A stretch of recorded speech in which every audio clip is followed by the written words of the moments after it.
la façon dont tu agis, les paroles que tu prononces, les gestes que tu fais, tout cela n'est pas sans conséquence. Les actes ont un impact. Assalamu alaikum wa rahmatullah. Très chers auditeurs et auditrices, bienvenue dans notre chronique Les actes ont un impact. Oui, tes actes ont un impact. Et les actes de ceux que tu fréquentes peuvent aussi en avoir un sur toi. Alors, qui est le bon compagnon?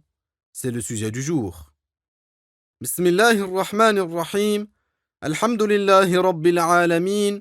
Wassalatu wassalamu ala sayyidina Muhammadin rasulillah. Allah Ta'ala dit dans son livre Al-akhillau yawma'idhin ba'duhum li ba'din aduwwun illa al-muttaqin.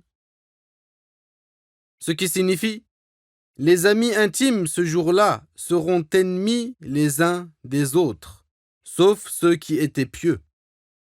Chers auditeurs et auditrices, Allah Tabaraka wa Ta'ala nous a appris dans cette ayah honorée que ceux qui, dans ce bas monde, étaient des amis, des êtres chers et des compagnons, deviendront dans l'au-delà des ennemis les uns pour les autres en raison de l'ampleur des épreuves du jour du jugement et tant ils auront peur ce jour-là.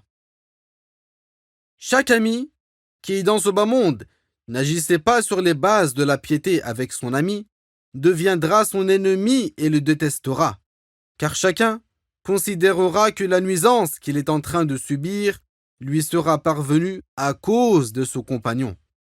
À l'exception des pieux, ils ne seront pas dans ce cas-là. L'affection qui les liait demeurera dans l'au-delà et chacun d'eux sera bénéfique pour son compagnon. Les pieux, chers auditeurs et auditrices, sont ceux qui s'acquittent des droits de Dieu et des droits des esclaves de Dieu.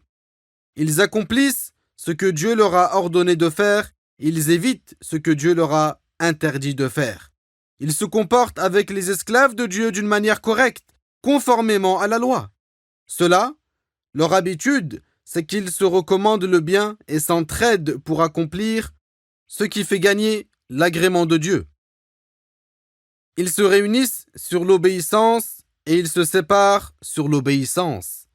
Ils ne se dupent pas. Ils ne se trahissent pas les uns les autres. Ils ne s'incitent pas mutuellement à faire des innovations d'égarement, un grand péché, une perversité ou une injustice. Ce qui les réunit, c'est l'amour de Dieu. Chacun d'entre eux aime son frère pour l'agrément de Dieu. Ils ont purifié leur attachement mutuel par recherche de l'agrément de Dieu. Chacun d'entre eux dit à son frère qu'il l'aime par recherche de l'agrément de Dieu, en œuvrant conformément à la parole du prophète إِذَا أَحَبَّ أَحَدُكُمْ أَخَاهُ فَلْيُعْلِمْهُ. Ce qui signifie lorsque l'un d'entre vous aime son frère, qu'il le lui dise. Et s'il arrive que l'un d'entre eux commette un péché, son frère le lui interdit, il le réprimande. Il y a en cela une aide pour son frère croyant à accomplir le bien. Abu Ya'la et Abd ibn Humayd ont rapporté tous deux d'Ibn Abbas, que Dieu les agrée tous les deux, qu'il a dit: on a interrogé le messager de Dieu, qui des personnes qui nous tiennent compagnie est la meilleure?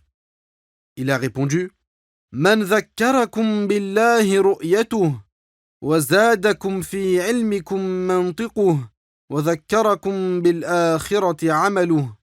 Ce qui signifie, c'est quelqu'un dont la vision vous rappelle l'obéissance à Dieu. Sa parole vous augmente en connaissance et ses actes vous rappellent l'au-delà. Toi qui nous écoutes, sache que ce qui t'aidera beaucoup à accomplir les actes d'obéissance, c'est de côtoyer les gens qui sont obéissants. Et ce qui te poussera beaucoup à tomber dans le péché, c'est de côtoyer des gens désobéissants, tout comme le prophète l'a dit. Al-mar'u ala dini khalilih, falyanzur ahadukum man yukhalil. Ce qui signifie, la personne est influencée par le comportement de son compagnon. Alors que chacun d'entre vous fasse attention à qui il tient compagnie. L'âme a tendance à imiter et assimiler les caractères de celui qu'elle côtoie. Ainsi, la compagnie des gens insouciants est une cause pour devenir insouciant. Ô mon Dieu, fais que nous soyons de ceux qui sont frères, qui s'aiment les uns les autres pour gagner ton agrément et qui se réunissent sur ton obéissance. Fais-nous persévérer sur la foi et fais que nos pas se maintiennent vers le bien. Amin. Chers auditeurs et auditrices, notre chronique touche à sa fin. Je vous souhaite une bonne rupture du jeûne et à très bientôt dans Radio Sunnite, Inch'Allah, pour un nouvel épisode de notre chronique Les actes ont un impact. Wassalamu alaikum wa rahmatullahi wa barakatuh.